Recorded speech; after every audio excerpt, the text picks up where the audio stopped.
तहरीर देनी पड़ेगी। बोलो बोलो। वो ये कह रहे थे वहाँ पर लेट के कि तुम्हारा बचने का एक ही चांसेस है। क्या पहले तो कह रहे हैं बेटा तुम 10-10 आदमियों को नाम नाम सोच लो। जब हम सर अकेले गए तो 10-10 आदमी को नाम कहाँ से सोचे। आप एक बार इंसान बनकर और नॉर्मल तरीके से आप अगर ये वीडियो देखेंगे तो आपको समझ आ जाएगा कि संभल में मुसलमानों के ऊपर किस तरीके का तशद्दुद हुआ है। हॉस्पिटल में ये नौजवान किस तरीके से रो रहे हैं, बिलख रहे हैं, इनकी फैमिलियों का इस वक्त क्या हाल है, इसका अंदाज़ा आप इस वीडियो से लगाइए। तहरीर देनी पड़ेगी। बोलो बोलो। वो ये कह रहे थे वहाँ पर लेट के कि तुम्हारा बचने का एक ही चांसेस है। क्या पहले तो कह रहे हैं बेटा तुम 10-10 आदमियों को नाम सोच लो। जब हम सर अकेले गए तो 10-10 आदमी को नाम कहाँ से सोचे। जब यहाँ करके रहने वाले है नहीं हम तो कहाँ से सोचे नाम। कहाँ के रहने? तलवार सवादपुर के। कितने लोग संभल से? 20 किलो 20-25 होगा। तो यहाँ क्या कर रहे थे उस दिन? जी मजदूरी कराए हम यहाँ पे काम करने आए। तो हमसे बोलेगा मैंने कि सर हमें क्या करना पड़ेगा, आप जो बोलोगे हम वो करने के लिए तैयार है। तो कह रहे हैं देखो बेटा बात ऐसी है तुम्हें तहरीर देनी पड़ेगी झूठी। क्या करना पड़ेगा तो बोले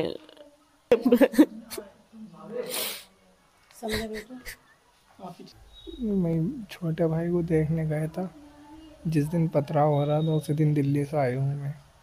मेरे पापा का इंतकाल हो गया था। फातिहा थी पापा की तो इसलिए दिल्ली से आया था मैं।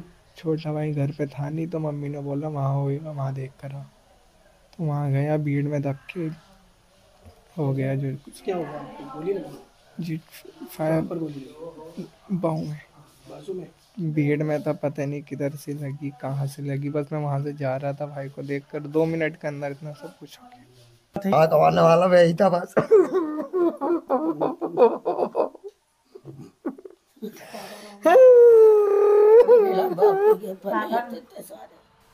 कुछ भी का धक्का सुनना आता, घर में से खींच कर ले गए, नुकसान घर में कर गए मेरा। तमाम अलमारी तोड़ गए, डबल मशीन तोड़ गए, नल तोड़ गए, किवाड़ तोड़ गए। मेरे बच्चे को खींच के ले गए, बहू को भी लेकर जा रहे थे। बहू को कहते अभी चचा छोटा बच्चा है, इसे मत लेकर जाओ। उसे ही खींच के ले गए, कोई भी नहीं था सर। आपने वीडियो में देखा कि किस तरीके से एक मुस्लिम नौजवान रो रहा है और वो पुलिस प्रशासन का रवैया हमारे और आपके साथ साझा कर रहा है। वो बता रहा है कि मुझे कहा गया कि आप 10 लोगों का नाम ले लो, उनके ऊपर भी FIR दर्ज कर दी जाएगी। पहले ही 1600 से ज़्यादा मुस्लिम नौजवानों के ऊपर यूपी पुलिस ने मुकदमे कर दिए हैं और उनको जेल ले जाने की तैयारी की जा रही है। लेकिन जो नौजवान ऐसे हैं जो घायल हुए हैं, जिनके ऊपर पुलिस ने गोलियां बरसाई हैं, किसी के बाजू में गोली मार दी गई है, किसी की टांग में गोली मार दी गई है, किसी के पाँव में गोली मार दी गई है, वो इस वक्त हॉस्पिटल में है और वहां भी उनको धमकाने का सिलसिला जारी है। और इन तमाम हालात के बाद जब हमारे तक और आप तक खबरें आती हैं, तकरीबन इस तरीके की खबरें कम पहुंच पाती हैं जिनमें ये दिखाया जाता है कि मुसलमानों ने इस हादसे में, इस सानहे में क्या क्या खोया है और क्या क्या परेशानियां मुसलमान फेस कर रहे हैं।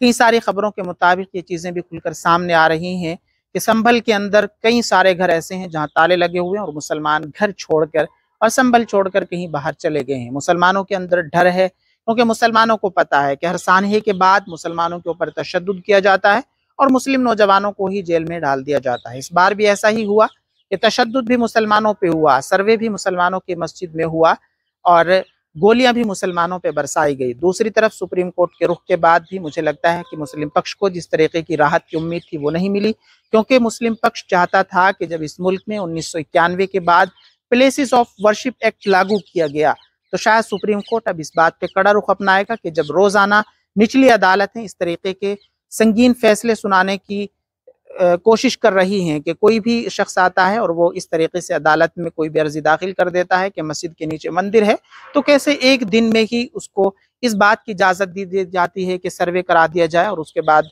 बगैर कोई रिपोर्ट सबमिट किए दोबारा सर्वे शुरू कर दिया जाता है। लेकिन इन तमाम तर खबरों के बावजूद मुसलमानों के लिए सुप्रीम कोर्ट से भी कोई ख़ास राहत भरी खबर सामने नहीं आई है। लेकिन ये नौजवान जो इस वक्त हॉस्पिटलों में है वो किस तशद्दुद और किस परेशानी का उन्होंने सामना किया है ये तो आपने वीडियो में देखा ही है।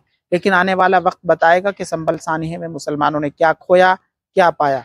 1600 से ज़्यादा नौजवान ऐसे हैं जिनके ऊपर मुकदमे दर्ज किए गए हैं और जो सैकड़ों नौजवान ऐसे हैं जो हॉस्पिटलों में हैं, उनको भी परेशान किया जा रहा है। तमाम लोग इस बात की कोशिश कर रहे हैं कि इन कार्रवाइयों पे रोक लगाई जाए। उधर जमीयत उलमा हिंद से हज़रत मौलाना सैयद महमूद असद मदनी ने भी इस बार कड़ा रुख अपनाने की कोशिश की है और उन्होंने सीधे तौर पे यूपी पुलिस पे और यूपी सरकार पे निशाना साधा है और उन्होंने जो मुस्लिम वो परिवार हैं जिनके ऊपर तशद्दुद हुआ है, जिनकी जानें गई हैं, जो मजलूम फैमिलियां हैं, उनसे भी जमीयत उलमा हिंद के एक वफद ने मुलाकात की है और उन्होंने उन तमाम फैमिलियों को 5-5 लाख रुपए देने का भी ऐलान किया है। जमीयत उलमा हिंद की हम इस बात के लिए सराहना करते हैं कि जमीयत उलमा हिंद को हर ऐसे मौके पे इसी तरीके से आगे बढ़कर सामने आना चाहिए और जो भी अपना पक्ष है वो खुलकर रखना चाहिए। जिस तरीके से मौलाना महमूद मदनी ने यूपी के जो पुलिस प्रशासन है उनको सीधे तौर पर इन तमाम नौजवानों का कातिल बतलाया है, एक बेहतरीन पहल है कि जो बात है वो सीधी सीधी हो जानी चाहिए, बतला देना चाहिए कि